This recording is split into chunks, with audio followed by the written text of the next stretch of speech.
Good morning eighth Hindi medium के student. आज हम हिंदी व्याकरण में उपसर्ग शब्द और प्रत्यय समझेंगे। उपसर्ग किसे कहते हैं? तो उपसर्ग ऐसे शब्दांश होते हैं जो किसी शब्द के प्रारंभ में जुड़कर या लगकर उस शब्द का अर्थ बदल देते हैं। सरल भाषा में अगर हम कहें तो वैसे वे शब्द जो प्रारंभ में लगकर शब्द का अर्थ ही बदल देते हैं, उसमें नई विशेषता उत्पन्न कर देते हैं। जैसे उदाहरण के लिए जय शब्द का अर्थ जीत है। जब जय के आगे हम परा शब्द जोड़ देंगे, उपसर्ग, परा क्या है? उपसर्ग है, और ये शब्द हमने जय के आगे जोड़ दिया तो क्या हो जाएगा? पराजय। तो इसका अर्थ ही बदल जाएगा। जय का अर्थ था जीत, और जब उसके आगे परा लग गया तो पराजय हो गया, और पराजय का अर्थ क्या होगा? हार। ठीक इसी प्रकार हम अन्य शब्द भी देखेंगे। जैसे यहाँ दिया है अति, बहुत अधिक इसका अर्थ होगा। अतिरिक्त, अतिशयोक्ति, अत्याचार, यह अर्थ परिवर्तन हो रहा है। अधि, अधिकार, अधिनायक, अध्यक्ष। अनु, अनुग्रह, अनुचर, अनुशासन। अभि, अभिशाप, अभिमान, अभिलाषा। फिर आएगा अप लगा मान के आगे तो हो जाएगा अपमान। अब मान है, मान सम्मान, जब उसके आगे अप लग गया तो हो जाएगा अपमान। फिर हो जाएगा अपराध, अपकार। अव से अवनति, अवतार, अवगुण। आ से आजीवन, आगमन, आयात। उत्कर्ष, उत्तम, उत्थान। उपमा, उद्देव, उपदेश, उपवास। दुर्गुण, दुराचार, दुष्चरित्र। इसी तरह से नी जब लगा तो निपात, निषेध, निवास। परा, पराभव, पराक्रम, पराजय। परिक्रमा, परिणाम, परिवर्तन। उसी प्रकार आगे देखेंगे प्र से प्राचार्य, प्रमाण, प्रयोग। प्रति से प्रतिकार, प्रत्यक्ष, प्रत्येक। वि से विशेष, विभिन्न, विकार। सम से, अब सम जब लगा तो बिंदु आ जाएगी। जो म के नीचे हलन थे वो उसका यहाँ पर अर्थ क्या निकल रहा है? बिंदु से। मतलब जब हम सम लगा रहे हैं तो उसमें बिंदु का प्रयोग करेंगे शब्द में। पूरा वाक्य जब शब्द बनेगा तो हो जाएगा संग्रह, संतोष, संयोग। सुयश, सुयोग, सुलभ।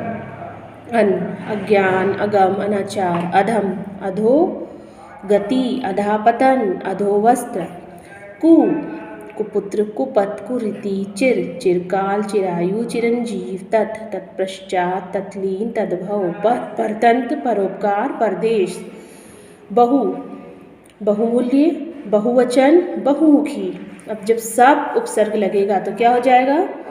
सरस, सजीव, सप्रेम। और सह लगा तो क्या हो जाएगा? सहगान, सहयोग, सहानुभूति। सत लगा, सत्कर्म, सज्जन, सत्संग। अंतर्गत, अंतर्राष्ट्रीय, अंतःपुर। आविष्कार, आविर्भाव, आविर्भूत। पुरस्कार, पुरोहित, पुरस्सर। अलंकार, अलंकरण। साक्षात, साक्षात्कार, साक्षात दर्शन। तो ये हो गए उपसर्ग। अब उपसर्ग के बाद आता है प्रत्यय। यह प्रत्यय क्या है? प्रत्यय की परिभाषा होगी कि जो शब्दांश शब्दों के अंत में लगते हैं और उनके अर्थ को बदल देते हैं। उपसर्ग कहाँ लगते हैं? शब्द के प्रारंभ में, शुरुआत में, जबकि प्रत्यय कहाँ लगते हैं? शब्द के अंत में, और धातु रूप या शब्दों के अंत में लगकर एक नया शब्द का निर्माण करते हैं। जैसे महान, ये शब्द है महान, और जब इसमें प्रत्यय लगा ता तो क्या हो जाएगा? महानता। अब प्रत्यय दो प्रकार के होते हैं, एक कृत प्रत्यय होता है, एक तद्धित प्रत्यय होता है। कुछ उदाहरण हम यहाँ पर नीचे देखेंगे प्रत्यय के। जैसे धूम, अक्कड़, धुमक्कड़। चिंत, न, चिंतन। रट, अंत, रटंत। लिख, आई तो मात्रा लगी आ की और ई, लिखाई। आ, भूला। बिकाऊ, आऊ तो यहाँ मात्रा लगकर ऊ आ गया तो हो जाएगा बिकाऊ। मिलान, वह आओ, बहाव। बह, आओ, बहाव। डर, आवना, डरावना। पहन, आवा, पहनावा। फिर इसके बाद क्या आएगा, दया प्रत्यय क्या लगा, आलू, तो दयालु। पी आस प्यास, चिल्ला आहट चिल्लाहट, मर इयल मरियल, बड़ इया बढ़िया, बोल ई बोली। फिर क्या हो जाएगा, झाड़ना ऊ झाड़ू, लूट एरा लुटेरा, लड़ एत लड़ेत, खे एया खवैया, रख एल रखेल, मन मान ओती मनोती, बिछोना बिछोना, लेख का लेखक, लिख कर, बच फिता बचत, बहता फिर बहता, चल में ती लगा तो चलती, चल में ना लगा चलन, पढ़ में ना लगा तो पढ़ना, कर में नी लगा करनी, पा में या लगा पाया, और सुन में वाई लगा तो सुनवाई। ठीक उसी प्रकार से गम के आगे प्रत्यय लगा अन गमन, वंद के आगे अना लगा तो वंदना, पठ के आगे अनिए लगा तो पठनीय, पूज के आगे आ लगा पूजा, उपकार ई उपकारी, भिक्ष उक भिक्षुक, गा एया गवैया, सेव का सेवक, दा और यहाँ लगा ता, तो दोनों मिलकर क्या बन गया, दाता। गम प्रत्यय क्या लगा, ती गति, पा य पे, नम्र नम्र, कर्तव्य कर्तव्य, और ग्रह स्थ ग्रस्त। इसके अलावा जो तद्धित प्रत्यय है वो देखेंगे। अभी तक हम कौन से प्रत्यय देख रहे थे, कृत प्रत्यय।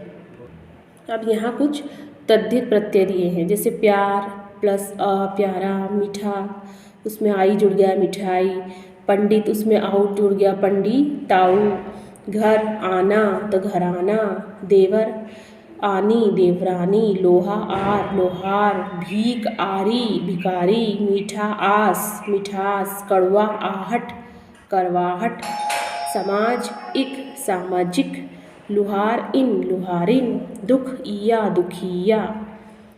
अब यहाँ छोटी ई है तो कौन सी मात्राएं लग रही है, छोटी ई की। अगर बड़ी ई होगी तो बड़ी ई की मात्रा लगेगी। अब यहाँ बड़ी ई है तो कौन सी मात्रा लगेगी, बड़ी ई की। लालच ई लालची, रंग ईन रंगीन, सुर इला सुरीला, बाजारू बाजारू, अंधेरा अंधेरा, घर एलू घरेलू, पुस्तक एल पुस्तकें, गुस्सा गुस्सा एल गुस्सेल, लिपिका, अब का जुड़ गया तो क्या हो जाएगा, लिपिक। चित्र में कार जुड़ गया चित्रकार, या जादू है, घर जुड़ गया तो जादूगर, 10 में गुना जुड़ गया 10 गुना हो गया। मुख ड़ा जुड़ा मुखड़ा, पंखड़ी पंखड़ी, रंग ता जुड़ गया तो रंगत। फिर उसी तरह तया दार, तो ये हो जाएगा मुख्यतया दुकानदार। बच और पन जुड़ गया बचपन, बच्चा में पन जुड़ेगा तो बचपन होगा। बूढ़ा और पा जुड़ गया तो क्या हो जाएगा, बुढ़ापा। चूड़ी और यहाँ जुड़ गया चूड़ियाँ। सात और वहाँ जुड़ गया सातवां, गाड़ी वान, ये कौन सा हो गया, गाड़ी वान, गाड़ी में वान जुड़ा। तो रिक्शा में वाला जुड़ा तो रिक्शा वाला। ये सारे प्रत्यय और उपसर्ग आपको इसमें से देखकर समझना है और अपनी कॉपी में नोट करना है और याद करना है।